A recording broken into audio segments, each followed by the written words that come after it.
কি প্রশ্ন করবি? ইহুদিরা বলে এমন প্রশ্ন জানা আছে এগুলো কিছুই মোহাম্মদ জানে। ইহুদিরা এসে হাজির, মোহাম্মদ আমরা কালিমা পড়ে মুসলমান হবো, আল্লাহ রাসূল তো মহা খুশি, তাই আসো, তবে শর্ত আছে। কি শর্ত? 3টা প্রশ্নের উত্তর দিতে পারলে লাইন ধরে আমরা সব কালিমা পড়ে ফেলবো। কোন 3টা প্রশ্ন বলো? তারা প্রশ্ন শুরু করলো। প্রশ্ন নাম্বার 1, মা হুয়া রূহ। মোহাম্মদ বলো তো রুহু কারে বলে? রুহু কি? রুহু কাকে বলে? হুয়া রূহ। মোহাম্মদ বলো রুহু কারে বলে? এই যে রুহু, এটা দেহের মধ্যে ঢুকলে মানুষ নড়ে চড়ে, অ্যানিমেশন, জীবন্ত প্রাণবন্ত, আছে না নাই? এটা যখন চলে যায় আর লড়ে আর নড়ে চড়ে। 2 কান্দে ছিল যে তোমারে 2 জন পাহারা, তোমারে একেলা থুইয়া পালাইছে তাহারা, তোমার 8 কুঠুরি 9 দরজা বন্ধ এবার হলো রে মনোমুখে আল্লাহ রসুল সবে বলো, দুয়ারে আইসাছে পালকি নাই হরি গাও তোলো রে তোলো, মুখে আল্লাহ রসুল সবে বলো, ও মুখে আল্লাহ রসুল সবে বলো। ঠিক না? আমাদেরকে একলা ফেলে যখন রুহু চলে যায়, দেখে কোনো নাড়াচাড়া নাই। ইহুদিরা বলল প্রথম প্রশ্ন রুহু কারে বলে বলো। 2 নম্বর প্রশ্ন মান হুম আসহাবুল কাহাফ। আসহাবে কাহাফ সম্পর্কে কি জানো? কি জানো বল। গুহাবাসী, গুহাবাসীদের সম্পর্কে কি জানো? অনেক আগে তারা এসেছিল পৃথিবীতে। 3 নম্বর প্রশ্ন মান হুয়া যুলকারনাইন। যুলকারনাইন সম্পর্কে কি জানো বলো। প্রশ্ন কয়টা? প্রথম প্রশ্ন কি সম্পর্কে? রূপ। দ্বিতীয় প্রশ্ন আসহাবে কাহাফ। তৃতীয় প্রশ্ন যুলকারনাইন। আল্লাহ রাসূল সাল্লাল্লাহু আলাইহি ওয়াসাল্লাম বললেন গাদান উজিবুকুম। তাফসীর ইবনে কাসীরে এসেছে, তিনি উত্তর দিলেন গাদান উজিবুকুম, আই উইল আনসার টুমরো। আগামীকাল উত্তর দেব। কারণ জানেন না তো কি করে বলবেন, আর না জানলে উনি বানায় কিছু বলেন। কারণ কোরআন তো পরিচয় দিয়েই দিল, তিনি মন গড়া কখনো কিছু বলেন। কাল উত্তর দিব। ওরা আগামীকাল উত্তরের জন্য হাজির, কিন্তু অভি আসে নাই, উনি বলতেও পারে না। বিশ্বনবী আবার বললেন গাদান উজিবুকুম, আগামীকাল দেব। তারপরের দিন ইহুদিরা এসে হাজির, বিশ্বনবী উত্তর করতে পারেন না। বিশ্বনবী আবার বললেন গাদান উজিবুকুম, আগামীকাল বলে দেবো। আগামীকাল ওরা এসে হাজির, তৃতীয় দিনও তিনি পারেন না। এসে হাসাহাসি শুরু করছে, এই মক্কার লোকেরা দেখো, এই লোকটা এতদিন তোমাদেরকে ভুল বুঝাইছে, এই লোকটা এতদিন বলেছে তিনি নবী, তিনি যদি নবী হতো তিনি তো প্রশ্নের উত্তর করতে পারতো, পারে না কেন? পারে না কেন? এটাই প্রমাণ করে তিনি নবী নন। তিনি যদি পারতো উত্তর দিয়ে দিত, তিনি যদি জানতেন তাহলে তো উত্তর দিতেন। পারেন না কেন? 3 দিন 4 দিন, আহা, নবীও লজ্জায় অসহায়, উত্তর দিতে পারেন না। টানা 15 দিন, টানা কয়দিন ওহি আসে নাই, নবী উত্তরও দিতে পারে না।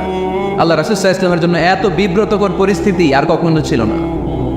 তিনি বারবার বলতেছেন কালকে বলবো, কিন্তু উত্তর আসে না। এর কারণ নবী ইনশাআল্লাহ বলে নাই। কি বলে নাই? নবীর মাধ্যমে, আমার পেয়ারা নবীর মাধ্যমে আমাদেরকে শিখানোর জন্য আল্লাহ 15 দিন নবী নাজিল বন্ধ করলেন। চিল্লায় বলেন কয়দিন? এরপর আল্লাহ কোরআনের আয়াত নাজিল করলেন ওয়ালা তাকুলান্না লিশাইইন ইন্নী ফাঈলুন যালিকা গাদা ইল্লা আন ইয়াশা আল্লাহ। নবী গো, ভবিষ্যতের কোনো কাজের ব্যাপারে যদি কাউকে ওয়াদা দেন, ওয়াদা দেওয়ার আগে অবশ্যই ইনশাআল্লাহ বলে দিয়ে। নবীর মাধ্যমে আমরা শিখে গেলাম না? এবার আল্লাহ 3টা প্রশ্নের উত্তর জানাই দিলেন। ইয়াসআলুনাকা আনির রূহ কুলির রূহু মিন আমরি রাব্বি ওয়া মা উতীতুম মিনাল ইলমি ইল্লা কালিলা। দ্বিতীয় উত্তর জানাই দিলেন আম হাসিবতা আন্না আসহাবাল কানফি ওয়ার রাকিব কানু মিন আয়াতিনা আজাবা। 3 নম্বর প্রশ্নের উত্তর আল্লাহ সূরা কাফে জানিয়ে দিলেন ইয়াসআলুনাকা আন যিল কারনাইন কুল সাআতলু আলাইকুম মিনহু যিকরা। আল্লাহু আকবার। এবার নবী দাঁড়িয়ে গেলেন, বললেন কার কার উত্তর লাগবে আসো।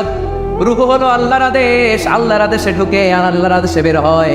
আসহাবে কাফের 7 জন ছেলে ছিল, গুহার মধ্যে আল্লাহর ভয় ঢুকেছে। 309 বছর পরে আল্লাহ তাদেরকে আবার ঘুম থেকে জাগিয়েছে। যুলকারনাইন এমন একজন বাদশা, গোটা বিশ্বকে শাসন করেছে, তার শাসন ক্ষমতার কোনো কমতি ছিল না। সুবহানাল্লাহ, সুবহানাল্লাহ। তাহলে আমার নবী মন গড়া কথা বলে, তাই না? মন গড়া বলে। He was guided by wahy, he was guided by revelation. ওনার কাছে অভিনা আসলে, অভিনা নামলে তিনি কখনো কোনো কথা বলে। তাহলে আমার নবীর 4 নম্বর পরিচয়, তিনি মন গড়া বলে না, জেনে শুনে অভিপ্রাপ্ত হয়ে বলে। সুবহানাল্লাহ পড়ে।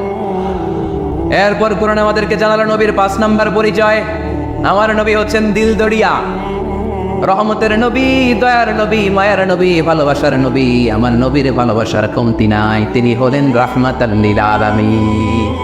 তিনি কি? প্রথমে তিনি ছিলেন রাসূলুল্লাহ, তারপর তিনি শেষ নবী, তারপর তিনি মানুষ ছিলেন, তারপর তিনি আন্দাজে মন গড়া কিছু বলেন না। 5 নম্বরে কোরআন বলল তিনি রাহমাতাল লিল আলামিন। তিনি কি? আরো জোরে বলেন, সবাই বলেন। মুখস্থ হয়েছে? পরিচয় দিতে পারবেন না নবীর? তিনি কি? রাহমাতাল লিল আলামিন। ইন্ডিয়ান নায়িকাদের নাম তো খুব মুখস্থ। ক্যাটরিনা কাইফ, কি কঠিন নাম, আমার দাঁত ভেঙে যায়, পোলাপান কয়ে ফেলায়, ছোট্ট বাচ্চা। ক্যাটরিনা কাইফ, সালমান খান, আমির খান, অমিতাভ বচ্চন, কি কঠিন নাম, এগুলো মুখস্থ। রাহমাতুল লিল আলামিন বেরোয় না মুখ দিয়া। আওয়াজ করে বলেন রাহমাতুল লিল আলামিন। 5 নম্বরে কোরআন বিশ্বনবীর পরিচয় দিতে যে আমাদেরকে বলল, ওয়ামা আরসালনাকা ইল্লা রাহমাতাল লিল আলামিন। আয়াতটা পড়েন, ওয়ামা আরসালনাকা ইল্লা রাহমাতাল লিল আলামিন। নবী হে, আমি আপনাকে বিশ্ববাসীর জন্য রহমত করে প্রেরণ করেছি। আপনি গোটা বিশ্বের জন্য রহমত, রাহমাতাল লিল আলামিন, সমগ্র বিশ্ব জাতির জন্য রহমত। নাকি আল্লাহ বলছেন রাহমাতাল লিল মুসলিমিন, শুধু এই মুসলমানদের জন্য আপনি রহমত বলছেন? নাকি বলছেন রাহমাতাল লিল মুমিনিন, শুধু মুমিনদের জন্য রহমত? আল্লাহ কি বলছেন রাহমাতাল লিল মুসল্লিন, শুধু এই মুসল্লিদের জন্য রহমত? আল্লাহ বলছেন কি? রাহমাতাল লিল নবী হে, O my prophet, I have sent you as a mercy for the entire universe. গোটা বিশ্বের জন্য আপনি রহমত, গোটা বিশ্বের জন্য, সবার জন্য আপনি দিলদরিয়া। এজন্য কোরআন বলল, লাকাদ জাআকুম রাসূলুম মিন আনফুসিকুম আজিজুন আলাইহি মা আনিতুম হারিসুন আলাইকুম বিল মুমিনিনা রাউফুর রহিম। যিনি আমার নবী, যিনি তোমাদের কাছে রাসূল হয়ে এসেছেন, আজিজুন আলাইহি মা আনিতুম, যেই জিনিসটা তোমাদেরকে কষ্ট দেয়, এই জিনিস মেনে নেয়া নবীর পক্ষে সম্ভব না। যে জিনিসটা আমাদের দুঃখ দেয়, ওইটা আমার নবী মেনে নিতে পারেন। হারিসুন আলাইকুম, তিনি তোমাদের কল্যাণকামী। বিল মুমিনিনা রাউফুর রহিম, মুমিনদের জন্য তিনি দিলদরিয়া। তার দিলের মধ্যে শুধু মায়া, তার জানের মধ্যে শুধু মায়া, প্রেম আর ভালোবাসা। চিল্লায় বলেন ঠিক কিনা? সব নবীকে আল্লাহ একটা দোয়া করার সুযোগ দিয়েছেন। এই দোয়াটারে বলে দাওয়া মুস্তাজাবা। এই দোয়া করার সাথে সাথে দোয়াটা কবুল করে নেয় কে? মজার ব্যাপার হলো, দুনিয়ার বুকে সব নবীরাই ওই দোয়াটা করেই ইন্তেকাল করেছে। কোন নবী ওই দোয়াটা রাইখা দেন নাই। সব নবীকে আল্লাহ বললেন, নবী আপনাদের সবাইকে আমি একটা স্পেশাল চান্স দিব, স্পেশাল অফার, একটা দোয়া। কি লাগবে বলেন, যেটা যাবেন ওইটাই দিব। সব নবীরা পটপট করে টপ টপ করে দোয়াগুলো করে ফেলেছে, কেউ রেখে দেয় নাই। রেখে দিছে শুধু আমার নবী, আপনার নবী, আমাদের নবী, পেয়ারা নবী, বিশ্ব নবী মুহাম্মদুর রাসূলুল্লাহ সাল্লাল্লাহু আলাইহি ওয়াসাল্লাম।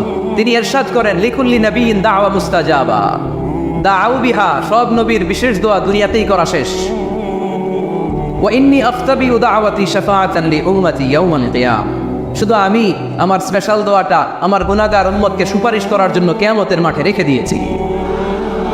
আমার জন্য, আপনার জন্য, আমাদের জন্য তিনি রেখে দিয়েছেন। ওটা কাজে লাগান নাই, লাগাবেন।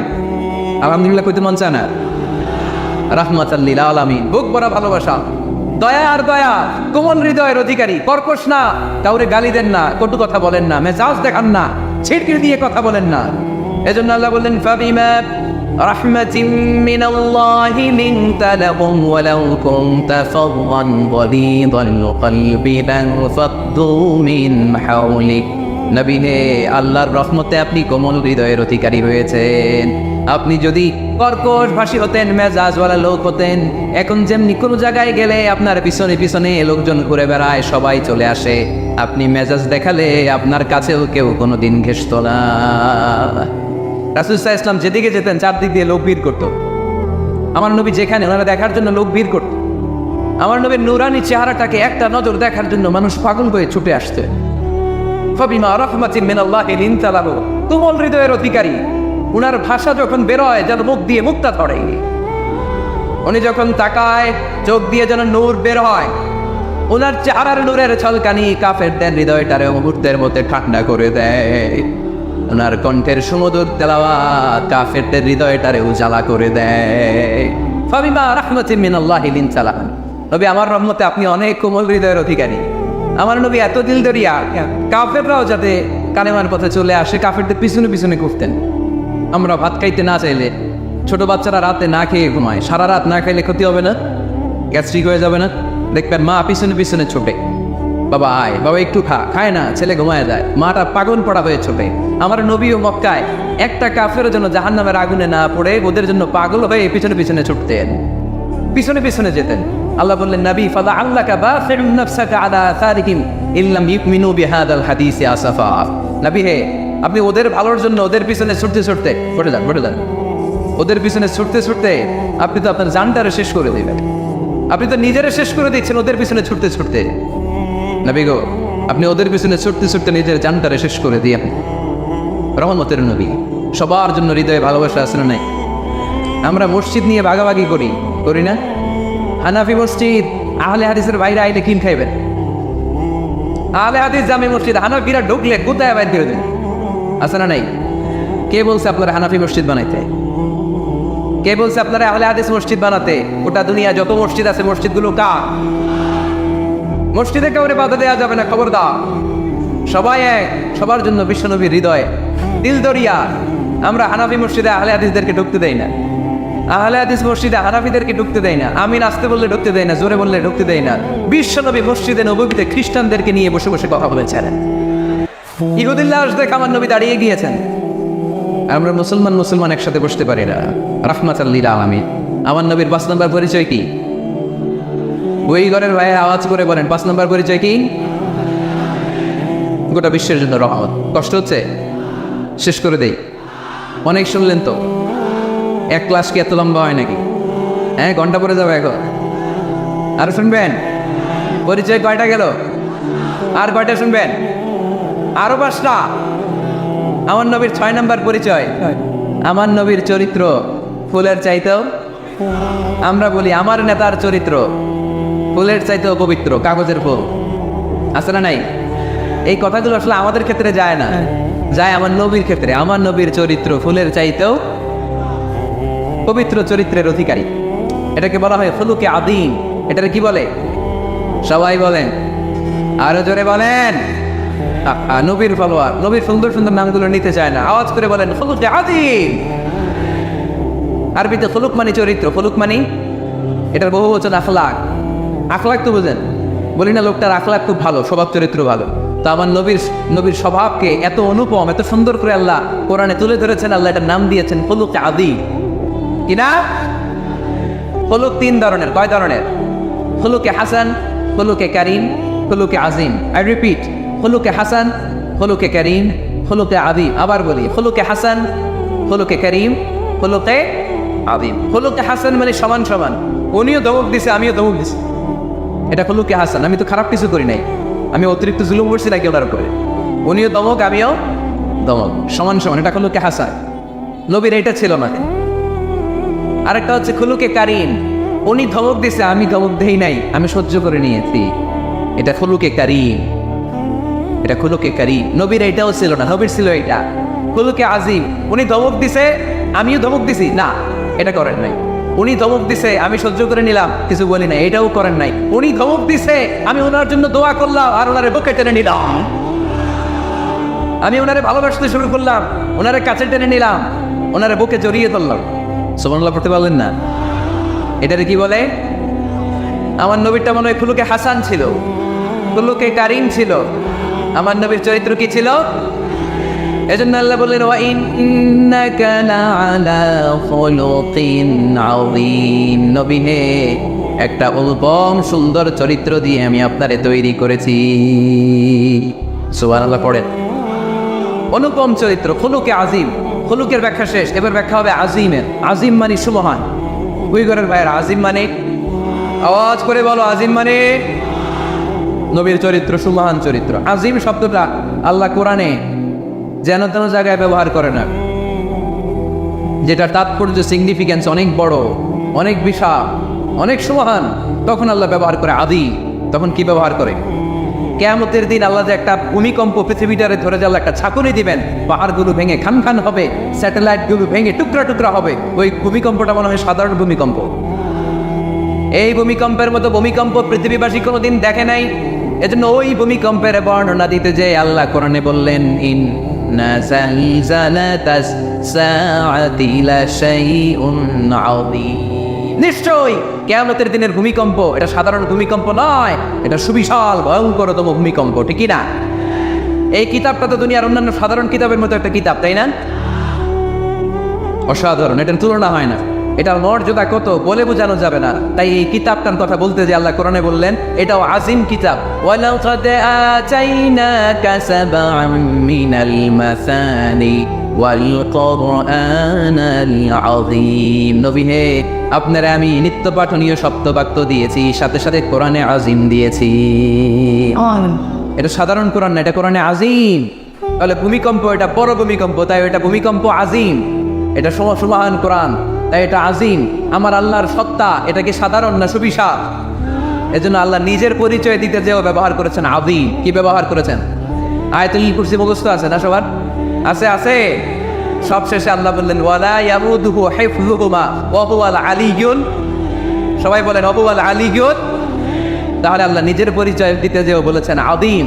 তাহলে ভূমিকম্পটা বড়, এটা আযীম। কোরআন যেন কিতাব নয়, এটা আযীম। আমার আল্লাহ সাধারণ কোনো সত্তা নয়, এটা আযীম। আমার নবীর চরিত্র সাধারণ চরিত্র নয়, এটাও আযীম। চিন্তায় বলো ঠিক কি না? এজন্য আল্লাহ বলেছেন ওয়া ইন্নাকা লাআলা খুলুকিন আযীম। নবী হে, আপনার চরিত্রের কোনো তুলনা হয় না। এত সুন্দর, এত অনুপম চরিত্র আপনার চরিত্র। এক মাথা থেকে পা পর্যন্ত এক ফোঁটা কালো দাগ ফেলানোর মতো কোনো সুযোগ আপনার চরিত্রের ভেতরে নাই। চিল্লায় পড়েন আল্লাহু আকবার। এজন্য কোরআন আমাদেরকে জানিয়েছে ওয়া ইন্নাকা লাআলা খুলুকিন আযীম। নবী হে, আমি আপনাকে সুমহান চরিত্র দান করেছি। সুবহানাল্লাহ। তাহলে 6 নম্বর পরিচয় কোরআন যেটা আমাদেরকে জানালো, আমার নবীর চরিত্র ফুলের চাইতেও সুমহান চরিত্রের অধিকারী, সুমহান চরিত্রের অধিকারী। সুবহানাল্লাহ পড়েন।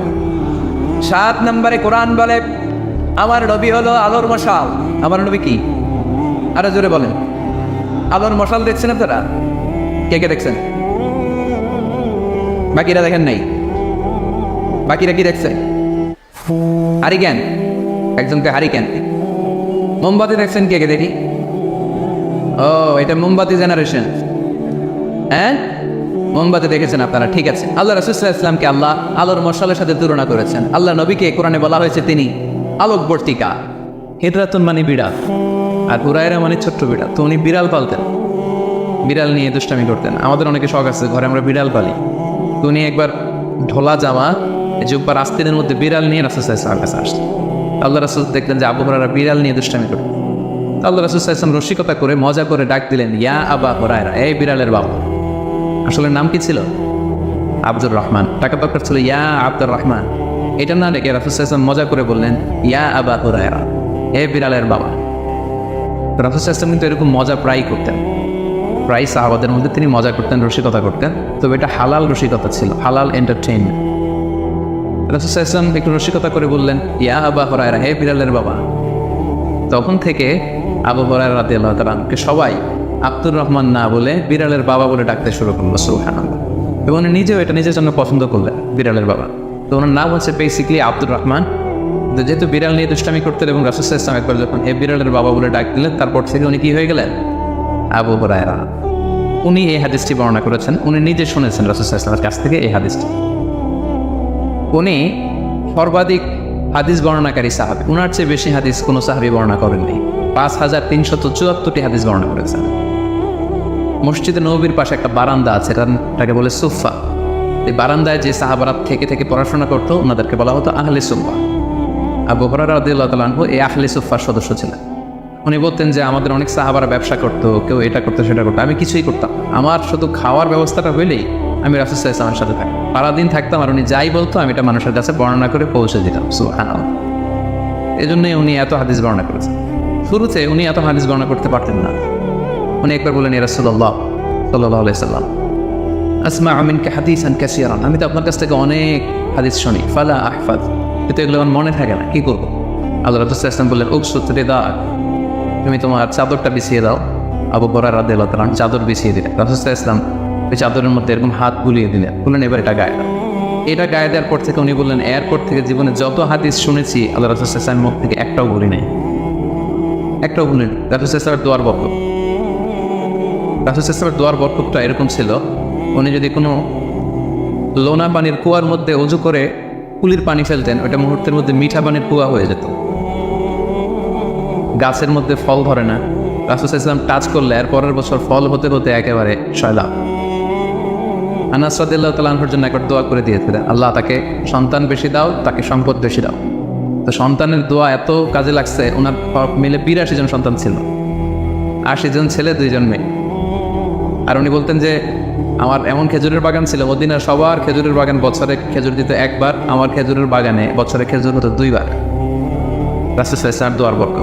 মদিনার অনেক নবজাতক সন্তানদের মাথায় চুল গজায় না, রাসূল সাল্লাল্লাহু আলাইহি ওয়াসাল্লাম কোনো নবজাতক সন্তানের মাথায় হাত বুলিয়ে দিলে মাথার চুল তাড়াতাড়ি বড় হয়ে যেত, বারাকা। রাসূল সাল্লাল্লাহু আলাইহি ওয়াসাল্লাম হাত বুলিয়ে দিলেন, ওই হাত বুলানো চাদর আবু হুরায়রা রাদিয়াল্লাহু তাআলা গায়ে পড়লেন, আর ভুলে না কিছু, আর কিছু ভুলে না। অনেক ওরিয়েন্টালিস্টরা আবু হুরায়রা রাদিয়াল্লাহু তাআলা আনহুর এই হাদিস বর্ণনার ব্যাপারে সাসপিশন ছড়ায়, সন্দেহ ছড়ায় যে উনি এত হাদিস শুনলো কবে, একজন মানুষকে এত হাদিস কারো কাছ থেকে শুনে মনে রাখতে পারে নাই। আপনারা আমার যত কথা শুনেন কয়টা মনে রাখতে পারবেন? তারা সন্দেহ ছড়ায় যে আবু হুরায়রা এগুলো নিজ থেকে মনে হয় বলেছে। আসলে না, কখনো না, নেভার। উনি রাসূল সাল্লাল্লাহু আলাইহি ওয়াসাল্লামের কাছ থেকে যেমনটি শুনেছে ঠিক তেমনটি বলেছে, এবং এটা হচ্ছে রাসূল সাল্লাল্লাহু আলাইহি ওয়াসাল্লামের দোয়ার বরকত, ওই যে চাদরে হাত বুলিয়ে দিয়েছে। তাহলে হাদিসের যে বর্ণনাকারী আবু হুরায়রা রাদিয়াল্লাহু তাআলা, ওনার ব্যাপারে একটা ছোটখাটো ধারণা পেয়ে গেলেন না আপনারা? এবার আমরা হাদিসে চলে যাই। আল্লাহ রাসূল সাল্লাল্লাহু আলাইহি ওয়াসাল্লাম বলেছেন, সাবআতুন ইউযিল্লুহুমুল্লাহু ফি যিল্লি ইয়াওমা লা যিল্লা ইল্লা যিল্লুহ। 7 শ্রেণীর ব্যক্তিকে আল্লাহ তাআলা আরশের নিচে ছায়া দিবেন, যেদিন আরশের ছায়া ছাড়া আর কোনো ছায়া থাকে। ইউযিল্লুহুমুল্লাহু ফি যিল্লিহি, আল্লাহ তাআলা সেদিন তার নিজের ছায়া দেবেন বলতে উদ্দেশ্য হচ্ছে ফি যিল্লি আরশিহি, আল্লাহর আরশের ছায়া তিনি 7 শ্রেণীর ব্যক্তিকে সেদিন রাখবেন।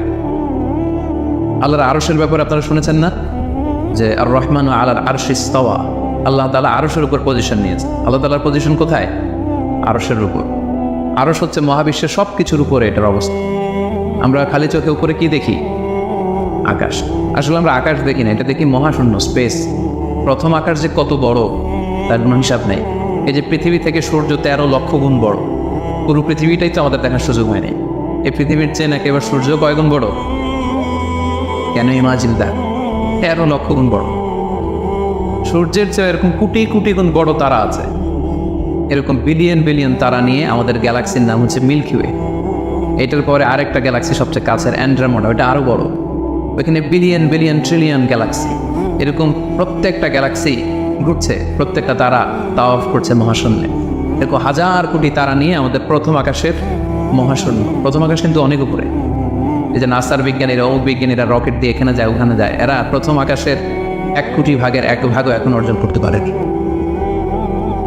ওই প্রথম আকাশের পরে হচ্ছে দ্বিতীয় আকাশ। ওই দ্বিতীয় আকাশের তুলনায় প্রথম আকাশটা কত ছোট শোনেন। আপনার হাতের আংটি যদি আপনি বিশাল মাঠের মধ্যে ছেড়ে দেন, একটা মরুভূমির মধ্যে ফেলে দেন, পুরো মাঠের তুলনায় হাতের আংটি যত ছোট, আল্লাহর দ্বিতীয় আসমানের তুলনায় আল্লাহর প্রথম আসমানটা ঠিক তত ছোট। দ্বিতীয় আসমান আরো বড়, তৃতীয়টা আরো বড়। যত উপরে ঊর্ধ্বাকাশের যত কাহিনী একটার চেয়ে একটা বড়, এরকম 7টা আকাশ। তার উপরে সিদরাতুল মুনতাহা, বর্ডার এরিয়া। তার উপরে লা জামান লা মাকান, ওইখানে সময়ের হিসাব নাই, স্পেস নাই, সময় নাই। কারণ আল্লাহরে সময় দিয়ে বাঁধা যায়? আমাদের যেমন বসতে জায়গা লাগে, আল্লাহর পজিশন নিতে কি জায়গার প্রসঙ্গটা আসে না? কারণ লাইসা কামিসলিহি শাই, উনি কারো মতো না, উনি উনার মতো। ওয়ালাম ইয়াকুল্লাহু কুফুয়ান আহাদ, তার মতো কেউ নাই। তো তিনি কার মতো? তিনি তার মতো, তার মতো কেউ নাই। তো তিনি কার মতো? তিনি তার মতো। তার উপরে হচ্ছে আল্লাহর কুরসি, তার উপরে আল্লাহর আরশ, সেখানে আল্লাহর পর্দা। এই পর্দার পেছনে আল্লাহ তাআলার সত্তা। আমাদের বাড়ির পর্দাগুলো কি দিয়ে তৈরি বলো তো? কাপড় দিয়ে। আল্লাহর পর্দাগুলো আলো দিয়ে তৈরি, নূরের পর্দা। পর্দাটাই আলো। এজন্য সাহাবারা জিজ্ঞেস করেছিলেন, ইয়া রাসূলুল্লাহ হাল রাআইতা রাব্বাক, আপনি কি মেরাজের রাতে আপনার রবকে দেখেছিলেন? রাসূল সাল্লাল্লাহু আলাইহি ওয়াসাল্লাম বলেছিলেন, নূরুন আন্না আরাহু, উনি তো নূর, আলোর পর্দা, চোখ ঝলসে যাওয়ার মতো অবস্থা, আমি কীভাবে দেখবো? তার মানে সরাসরি দেখেননি। আল্লাহ তাআলার সাথে সিক্রেট মিটিং হয়েছিল, কনভারসেশন হয়েছিল, কথাবার্তা হয়েছিল। তার উপরে হচ্ছে আরশ, ওই আরশের ছায়ার নিচে কিয়ামতের ময়দানে আল্লাহ তাআলা 7 শ্রেণীর ব্যক্তিকে স্থান দিবেন। কয় শ্রেণী? 7 শ্রেণীর ব্যক্তিকে স্থান দিবেন, যে দিনটা হবে 50,000 সানা মিম্মা তা'উদ্দুন, 50,000 বছরের সমান একটা দিন, কিয়ামতের দিন। 50,000 বছর মানুষগুলো সব হয়রান হয়ে যাবে। ইউহশারুন নাসু ইয়াউমাল কিয়ামাতি হুফাতান উরাতান মুশাতান গুরলা। রাসূল সাল্লাল্লাহু আলাইহি ওয়াসাল্লাম বলেন, প্রতিটি মানুষ হুফাত, কারো পায়ে জুতা নেই। আমাদের প্রত্যেকের জুতা আছে না আজকে? সেদিন জুতা থাকবে না। উরাতান, নেকেট, উলঙ্গ, গাড়ি নাই, কিছু নাই, ঘোড়া নাই, ওগলা, জন্মদিনের পোশাকে সবাই পাগলের আমাকে নাশা করে নিয়ে রাসূল, এটা কেমন কথা? কারো গায়ে যদি ড্রেস না থাকে তো সবাই লজ্জা পাবে না? একে অন্যকে দেখে হাসাহাসি করবে না? আল্লাহ রাসূল সাল্লাল্লাহু আলাইহি ওয়াসাল্লাম বললেন, লিকুল্লি ইমরিইন মিনহুম ইয়াওমাইদিন শাআনু ইউগনি। আয়েশা, সেদিনটা এত ভয়ঙ্কর হবে যে অন্যের কি অবস্থা এটা চিন্তা করতেই সে ভুলে যাবে। নিজের অবস্থা নিয়ে এত পেরেশানিতে সে থাকবে, ঘর্মাক্ত, ক্লান্ত, শ্রান্ত, পেরেশান। সূর্যটা একেবারে মাথার কাছে চলে আসে, সূর্যের তাপে মাথার মগজগুলো গলে নাকের ছিদ্র, কানের ছিদ্র দিয়ে বেয়ে বেয়ে পড়ে, জিহ্বাটা কুকুরের মতো বেরিয়ে আসবে সামনের দিকে। মানুষ হাঁপাতে থাকবে, দৌড়াতে থাকবে, ক্লান্ত শ্রান্ত, কেউ কাউকে চেনে না। ইয়াউমা ইয়াফিরুল মারউ মিন আখিহি ওয়া উম্মিহি ওয়া আবিহি ওয়া সাহিবাতিহি ওয়া বানি। ভাই ভাইকে চিনবে না, পরিচয় দিবে না। মার ছেলেকে দেখে পরিচয় দিবে না, বন্ধু বন্ধুকে দেখে পরিচয় দিবে, সবাই ইয়া নাফসি ইয়া নাফসি। ওই ভয়ঙ্কর দিনে আল্লাহ তাআলা 7 শ্রেণীর লোককে তার আরশের নিচে ছায়া দিবেন। আমরা কি চাই না যে আমরা ওই 7 শ্রেণীর অন্তর্ভুক্ত হই? আমরা আল্লাহ তাআলার কাছে কামনা করি আমরাও যেন সেই 7 শ্রেণীর অন্তর্ভুক্ত হয়ে সে ভয়ঙ্কর দিনে আল্লাহ তাআলা আরশের নিচে ছায়া পেতে পারি। আরো জোরে আমরা সবাই পড়ি আমিন। ওই 7 শ্রেণীর ব্যক্তিদের মধ্যে প্রথম শ্রেণী হচ্ছে ইমামুন আদিল, ন্যায়পরায়ণ শাসক, the just ruler, the just king. যেই বাদশাহ, যে শাসক, যে কিং তার প্রজাদের প্রতি ন্যায়পরায়ণভাবে বিচার করে, ইকুয়ালি ট্রিট করে সবাইকে, কারোর উপর জুলুম করেন। কারণ আল্লাহ তাআলা জুলুম পছন্দ করেন। আল্লাহ কি কারোর উপর জুলুম করেন? কিয়ামতের দিনের বিচারে তিনি কারোর উপর জুলুম করবেন? আল্লাহ তাআলা বলেন, ইন্নী হারামতু যুলমা আলা নাফসি, আমি আমার উপর জুলুমকে হারাম করেছি, ফালা তাযালামু, তাই তোমরা তোমাদের উপর জুলুম করো না, খবরদার। আয-যুলমু যুলুমাতুন ইয়াউমাল কিয়ামা, যারা পৃথিবীর বুকে কারোর উপর জুলুম করবে, এই জুলুমটা জুলুমাত হয়ে, অন্ধকার হয়ে তার কাঁধে চেপে বসবে কিয়ামতের দিনে। সো আল্লাহ তাআলা প্রথম 7 জনের মধ্যে সর্বপ্রথম যাকে আরশের নিচে ছায়া দিবেন তিনি হচ্ছেন ইমামুন আদিল, just king, the just ruler, ন্যায়পরায়ণ শাসক, যারা আদালতের সাথে কাজ করে। ইন্নাল্লাহা ইয়া'মুরুকুম বিল আদলি ওয়াল ইহসান, আল্লাহ তাআলা এই আদালতের ব্যাপারে, জাস্টিসের ব্যাপারে সবসময় তিনি আদেশ করেন। জাস্টিস ভায়োলেট হয়, ন্যায়পরায়ণতা, ইনসাফ, এটা ভায়োলেট হয়, এটা আল্লাহ তাআলা কখনো চান না। যারা বিচার করার সময় ন্যায় বিচার করে, উভয় পক্ষের কথা শুনে, যারা রায় দেওয়ার সময় ন্যায়সঙ্গতভাবে রায় দেয়, যারা জনগণের ট্রিট করার সময় সঠিকভাবে ট্রিট করে, সেই ধরনের রাজা যারা, সেই ধরনের কিং যারা, রুলার যারা, তারা সেখানে স্থান পাবে। এটা শুধু আল্লাহর কাছেই না, তারা যারা জাস্ট রুলার তাদেরকে দুনিয়ার মানুষরা পছন্দ করে না অনেক। উদাহরণস্বরূপ বলছি, ফর এন এক্সাম্পল, এই যে রেসেপ তাইয়িপ এরদোগান, জাস্ট উদাহরণ, আরও অনেক ভালো ভালো রুলার আছে, আপনারা আরও ভালো বলতে পারবেন। তো এই যে তুরস্কের রেসেপ তাইয়িপ এরদোয়ান, মুসলিম বিশ্বের বিভিন্ন ইস্যু নিয়ে উনি খুব কনসার্নড, চমৎকার চমৎকার উদ্যোগ নিচ্ছে, এটা আমাদের খুব ভালো লাগে না? আমাদেরকে অনুপ্রাণিত করে, আমাদেরকে উজ্জীবিত করে। ইভেন কি অমুসলিম রাষ্ট্রপ্রধান যারা এই জাস্ট রুলার, যারা সবসময় কি করে, ন্যায়পরায়ণতার সাথে মানুষের সাথে ট্রিট করে, তাদেরকে সবাই পছন্দ করে। কানাডার প্রধানমন্ত্রীর নাম জানেন আপনারা? এই যে জাস্টিন ট্রুডো, সে অমুসলিম, তাই না, খ্রিস্টিয়ান খুব সম্ভব, তারপরেও তাকে সবাই খুব পছন্দ করে। কেন? ইজ এ জাস্ট রুলার, তাই না? জনগণের প্রতি সে ন্যায়পরায়ণ, একজন ন্যায়পরায়ণ রাষ্ট্রনায়ক সে। সো ইমামুন আদিল, প্রথম শ্রেণী হচ্ছে এমন শাসক যে হচ্ছে ন্যায়পরায়ণ, তার কাছে কেউ বিচার চাইলে সে মাজলুম হয় না, তার জনগণের প্রতি যে দায় দায়িত্ব এটা সে সঠিকভাবে পালন করে। বিচার করার সময়, রায় দেওয়ার সময় সে উল্টাপাল্টা রায় দেয় না, আদালতের সাথে সবাইকে এক চোখে দেখে। এই ব্যক্তিকে সেদিন আল্লাহ তাআলা আরশের নিচে ছায়া দেবে। এই পয়েন্টটা সবার কাছে ক্লিয়ার না? ইমামুন আদিল। 2 নম্বর হচ্ছে ওয়াশাবুন নাশাআ ফি ইবাদাতিল্লাহ, এমন যুবক যে যুবক তার যৌবনটাকে আল্লাহর ইবাদতে কাটিয়ে। এখানে এই যে আপনারা যারা বসে আছেন বেশিরভাগই হচ্ছেন যুবক, বেশিরভাগই সবাই তো যুবক। আমি তো বয়সে তো তেমন কাউকে দেখতে পাচ্ছি না, তারা দেখতাম তাও খুব বয়স্ক না, আমাদের কাছাকাছি বা কিছু বড় হবে, ঠিক না? সাধারণত যুবক ধরা হয় কোন বয়স থেকে কোন বয়সে, লেটসে 20 থেকে 40, তাই না? 20 থেকে 40, এই 20 বছরের সময়টা হচ্ছে একেবারে জীবনের সবচাইতে মাহেন্দ্রক্ষণ। এত শক্তি, সম্ভাবনা, টকবগে যুবকদের মধ্যে আল্লাহ অনেক প্রাণ শক্তি দিয়েছে। এরা বিপ্লব ঘটায় ফেলতে পারে, এরা সময়ের গতিস্রোতকে পাল্টে দেয়, সাগরের স্রোতকে উল্টে দেয়, এরা বিপ্লব করে ফেলে, ইতিহাস রচনা করে, ঠিক কিনা? এই যুবক তার যৌবনের মোক্ষম সময়টা অন্যায় করে কাটায় না, আজে বাজে কাজ করে কাটায় না, জুলুম করে কাটায় না, দুর্নীতি করে কাটায় না, টেন্ডারবাজি, চাঁদাবাজি, মিথ্যা, খারাপ কাজ, কোনো এই ধরনের কাজের সাথে নিজেকে জড়িত রাখে না, বরং নাশা ফি ইবাদাতিল্লাহ, আল্লাহর ইবাদতে তার জীবনটাকে কাটায়। এই জন্য যৌবনের এই সময়টা প্রিয় ভাইরা অনেক দামি, এটা বেশি দিন থাকবে না। রং ধরা যৌবন জম ধরে নাই, শেষ। এ দেখতে দেখতে ছোট্ট কিশোর হয়ে পৃথিবীতে এসেছিলেন, শিশু ছিলেন, কিশোর, তারপর এখন যুবক, কিছুদিন পরে বিয়ে করে থাকলে দেখবেন যে আল্লাহ ঘরে মেহমান পাঠিয়ে দিলে বাবা হয়ে গেছে। কিছুদিন পরে মেয়েটার বিয়ে দিলে এরপর কি হয়ে যাবেন? শ্বশুর হয়ে যাবেন, এরপরে নানা হয়ে যাবেন, দাদা হয়ে যাবেন। এই তো জীবন, this is the circle of life. রং ধরা যৌবন জং ধরে শেষ, এটা থাকে না খুব বেশি দিন। এই জন্য এই যৌবনের এই সময়টাকে যারা আল্লাহর ইবাদতে তারা কাটিয়েছে, তাদেরকে আল্লাহ তাআলা আরশের নিচে ছায়া দিবেন। নাশা ফি ইবাদাতিল্লাহ। যৌবনের ইবাদতকে আল্লাহ তাআলা খুব বেশি পছন্দ করে। ইবাদতটা অনেক ব্রড সেন্সে যদি আপনি চিন্তা করেন, অনেকে মনে করে যে শুধু নামাজ পড়া, শুধু রোজা রাখা, শুধু জিকির করা এটাই ইবাদত। আসল ব্যাপারটা কিন্তু এমন নয়। মানব কল্যাণে আপনি যাই করেন, আল্লাহ তাআলার আদেশ পালনে আপনি যাই করেন, সবটাই ইবাদত, ঠিক না? আপনি যদি রক্ত দেন, মুমূর্ষু রোগীকে বাঁচাতে রক্তের প্রয়োজন হয় না? আপনি যদি তাকে বাঁচাতে রক্ত দেন, এটাও ইবাদত। আপনি পরিবেশকে সুন্দর রাখার জন্য গাছ লাগালেন, এটাও ইবাদত।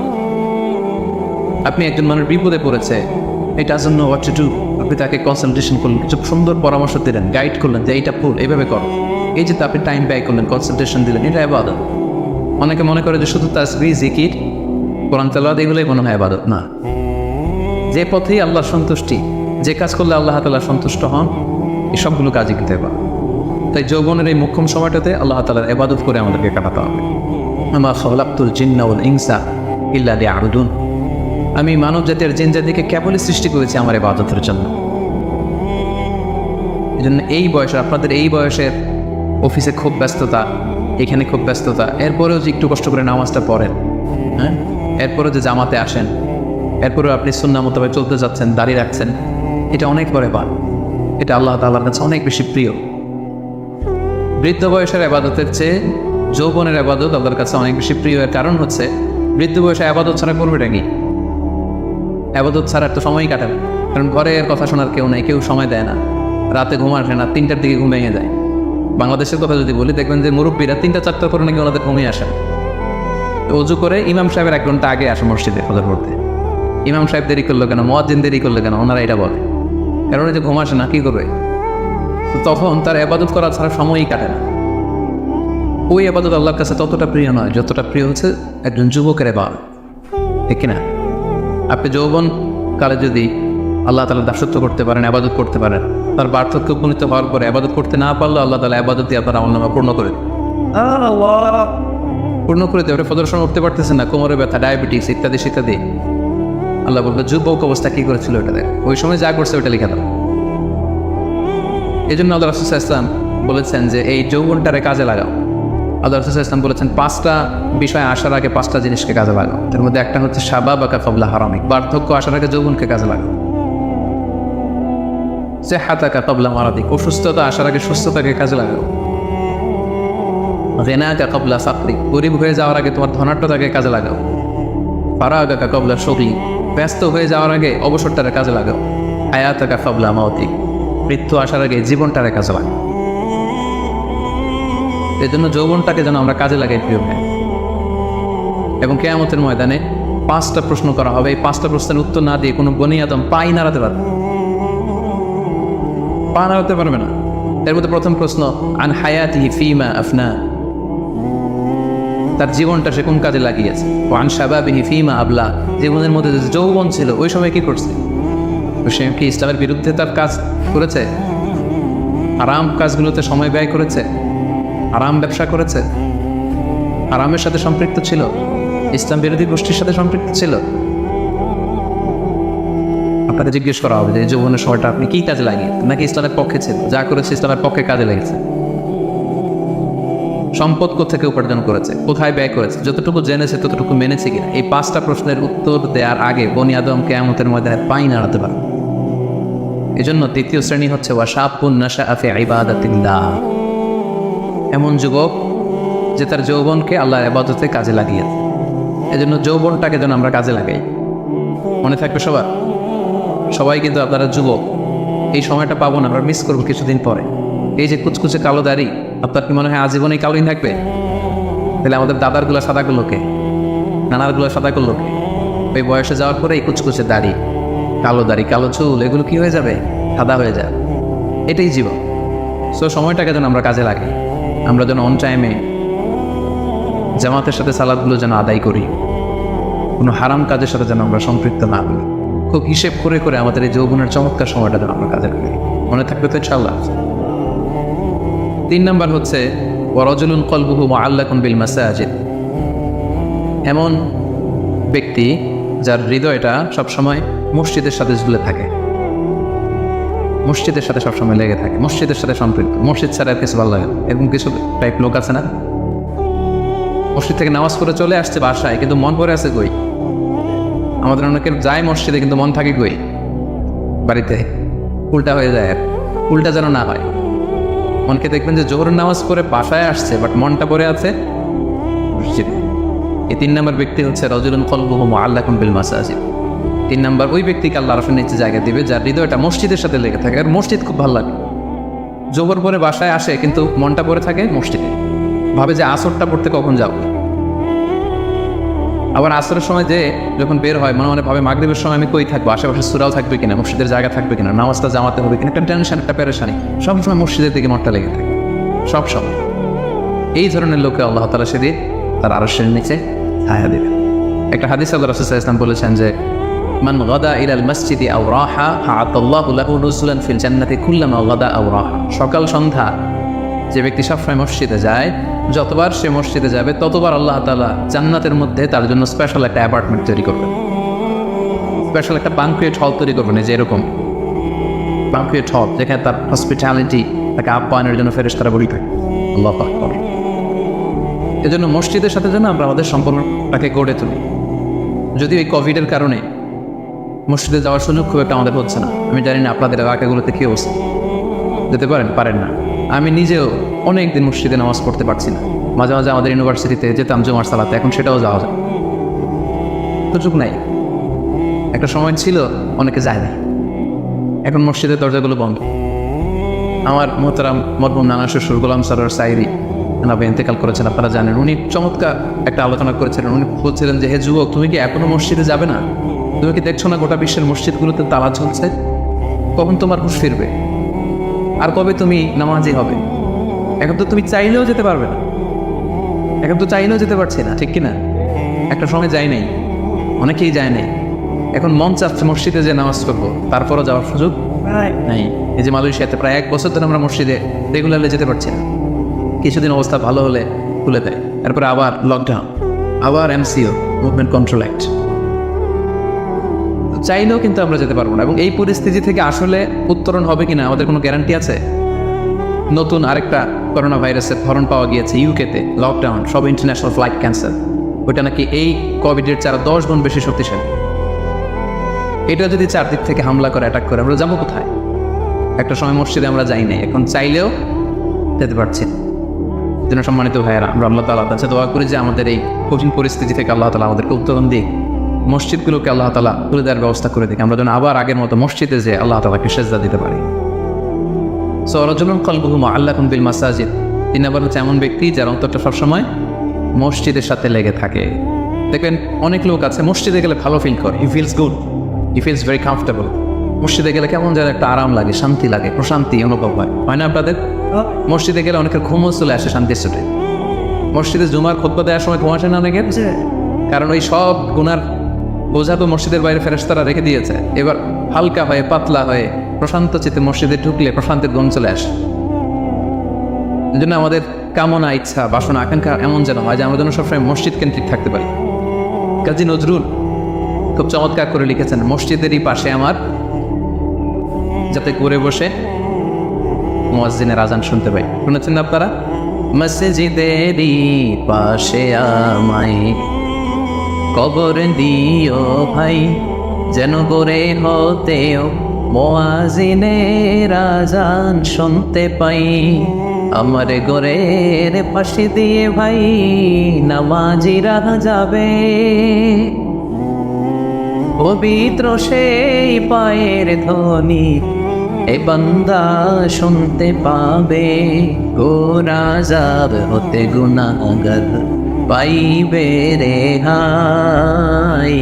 বল সবাই, মসজিদেরই পাশে আমায় কবরে দিও ভাই, যেন করে হতেও মুয়াজ্জিনের আজান শুনতে পাই। কত মুমিন নামাজি ভাই মসজিদে আল্লাহর নামের জিকির করে লুকিয়ে গভীর রাতে। আমি তাদের সাথে ওই আল্লাহ নামে জপতে চাই, আল্লাহর নামে জপতে চাই।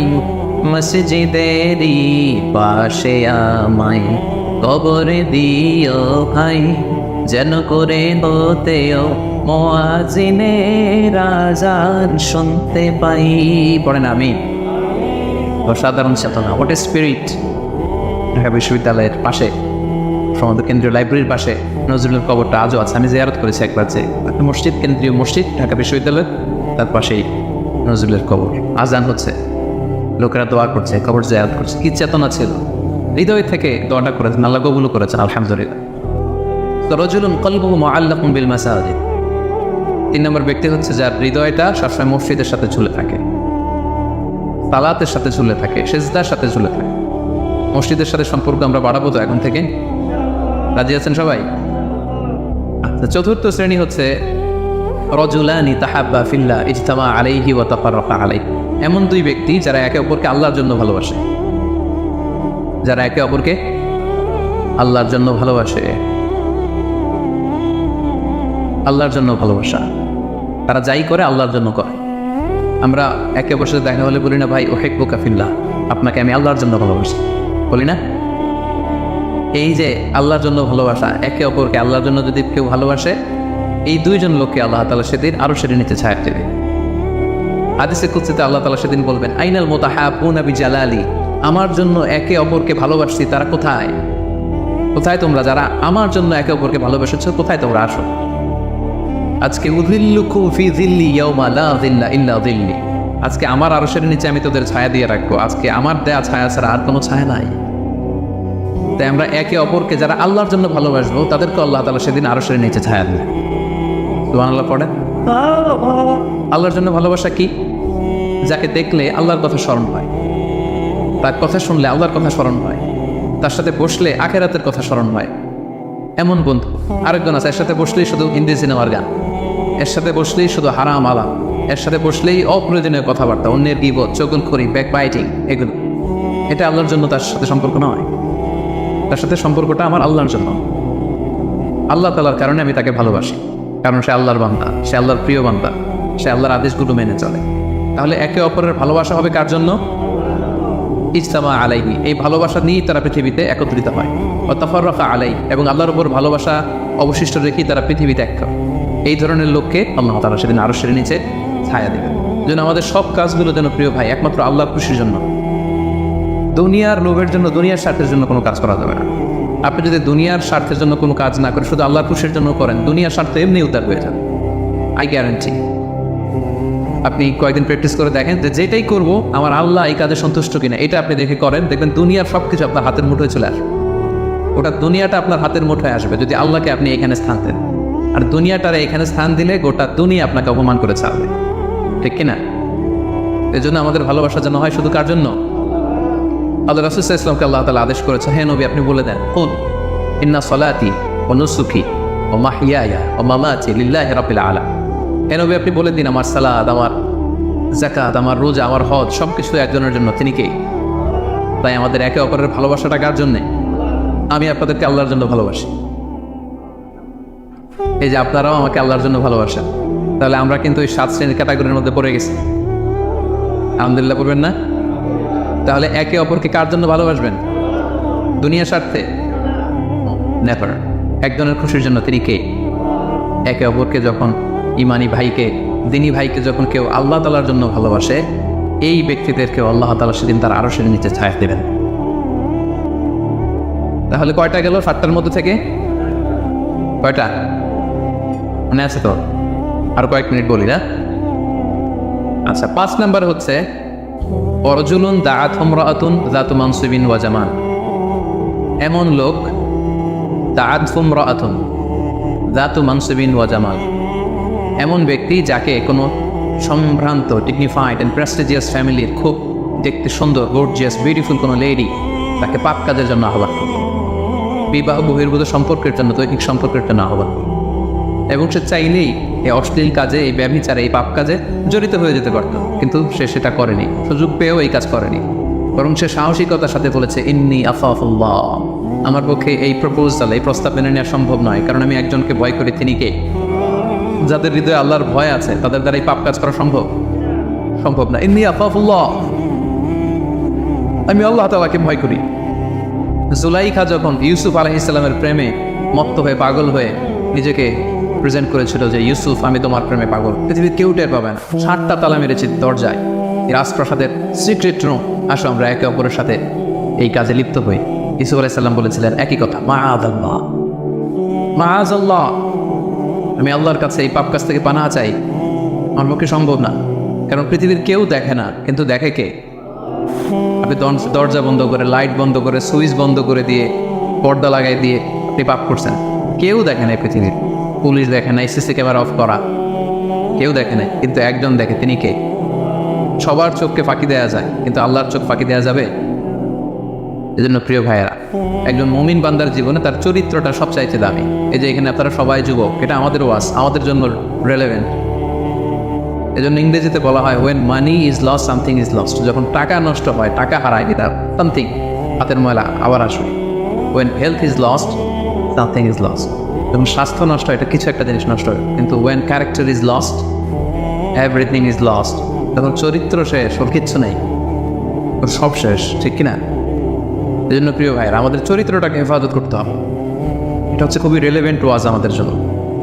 শয়তানের হাতছানি, চাকচিক্যময় হাতছানি আমাদেরকে পাপের পথে নিয়ে যেতে পারে, কিন্তু খবরদার, ইউসুফ আলাইহিস সালামের সেই শিক্ষা যেন আমরা ধারণ করি। আমরা যেন বলি মাআযাল্লাহ, ইন্নী আখাফুল্লাহ, আমি আল্লাহ তাআলাকে ভয় করি। আমি কাকে ভয় করি? আল্লাহ ইজ ওয়াচিং মি, আল্লাহ আমাকে দেখছেন, পৃথিবীর কেউ দেখে না, কিন্তু দেখে কে?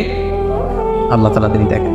এই জন্য আল্লাহ তাআলা বিশ্বাসীদেরকে বলেছেন কুল্লিল মুমিনিনা ইয়াগুদ্দু মিন আবসারিহিম, হে নবী, বিশ্বাসীদের বলুন তারা যেন তাদের চোখকে নামায়, lower your eyesight, lower your gauge, নিজের চোখের লাগাম টেনে ধরতে হবে, ওই আহফাদু ফুরুজাও, এবং নিজের প্রাইভেট, এই জন্য লজ্জাস্থানের হেফাজত করতে হবে। আল্লাহ রাসূল সাল্লাল্লাহু আলাইহি ওয়াসাল্লাম বলেছেন মাইয়াদমান লি মা বাইনা লিহিয়াইহি ওয়া মা বাইনা রিজলাইহি আদমান লাহু জান। একটু খেয়াল করে শোনেন, আল্লাহ রাসূল বলেছেন আমার যে উম্মত আমাকে 2টা অঙ্গের গ্যারান্টি দিবে যে এই 2 অঙ্গ দিয়ে কোনো পাপ করবে না, তাহলে ওই উম্মতকে আমি জান্নাতের গ্যারান্টি দিয়ে দিলাম। অঙ্গ 2টা কি? এক হচ্ছে 2 চোয়ালের মাঝখানে যে অঙ্গটা থাকে, মানে জিহ্বা, আরেক হচ্ছে 2 পায়ের মাঝখানে যেটা থাকে, প্রাইভেট, মানুষের লজ্জাস্থান। এই 2টা অঙ্গের গুনাহ করবে না বলে যদি কোনো উম্মত আমার গ্যারান্টি দেয়, আমি আমার ওই উম্মতকে জান্নাতের গ্যারান্টি দেব। এজন্য চক্ষুকে হেফাজত করতে হবে, নজরকে হেফাজত করতে হবে। বিশ্বাসীদের বৈশিষ্ট্য হচ্ছে ওয়াল্লাযীনা হুম লিফুরুজিহিম হাফিযুন, বিশ্বাসীরা তাদের প্রাইভেট লজ্জাস্থানের হেফাজত করে। তারা বিয়ে ছাড়া অন্য কোনোভাবে যৌন সম্পর্কে জড়ায় না, তারা একটা বৈধ যৌন সম্পর্কে, হালাল যৌন সম্পর্কে তারা জড়ায়। বিয়ে ছাড়া কোনো যৌন সম্পর্ক ইসলাম আমাদের জন্য হালাল করে নাই। এজন্য যুবকদেরকে বিষ্ণু ইসলাম বলেছেন ইয়া মা'আশারাশ শাবাব মান ইসতাতাআ মিনকুমুল বাআতা ফালিয়াতাযাওয়াজ, যাদের সক্ষমতা আছে আর্থিক এবং শারীরিক, ফালিয়াতাযাওয়াজ, বিয়ে করো। ফাইন্নাহু আগাদ্দু লিল বাসার, বিয়ে করলে চোখ নিম্নগামী হয়। ওয়া আহসানু লিল ফারাজ, লজ্জাস্থান হেফাজতে থাকে। ওয়া মান লাম ইয়াস্তাতি, যার সক্ষমতা নাই বিয়ে করার, ফা আলাইহি বিস-সাওম, সে রোজা রাখো। কি করো? ফাইন্নাহু লাহু বিজা, কারণ এই রোজার মাধ্যমে তাকে পাপ কাজ থেকে আল্লাহ তাআলা বাঁচাবে। সুবহানাল্লাহ। এখানে বিয়ে করছেন না সবাই? সবাই বিবাহিত? আচ্ছা, আলহামদুলিল্লাহ। আল্লাহ তাআলা খুব দ্রুত যারা বিয়ে করে নাই তাদেরকে বিয়ের ব্যবস্থা করে দেয়। বিয়েটা কিন্তু ভাই অনেক বরকতের। বিয়েটা কি অনেক বরকতের। হালাল পন্থায় আল্লাহর দেয়া যৌবনকে উপভোগ করো। মুমিনের সম্পর্ক হয় শুধু হালালের সাথে, হারামের সাথে মুমিনের কোনো সম্পর্ক আছে? সম্পর্ক নাই। যে বিয়ে করে তার দিনের অর্ধেক পূর্ণ হয়ে যায়। আল্লাহ রাসূল সাল্লাল্লাহু আলাইহি ওয়াসাল্লাম বলেন, কেউ যখন বিয়ে করলো তার দিনের অর্ধেক পূর্ণ হয়ে গেল। ফালিয়াত্তাকিল্লাহা ফিনিসফিল বাকি, বাকি অর্ধেকের ভয় করলেই চলবে, তার এখন অর্ধেক পূর্ণ হয়ে গেছে। আল্লাহু আকবার। আল্লাহ রাসূল সাল্লাল্লাহু আলাইহি ওয়াসাল্লাম বলেছেন, নিকাহ মিন সুন্নতি, বিয়ে আমার সুন্নাত।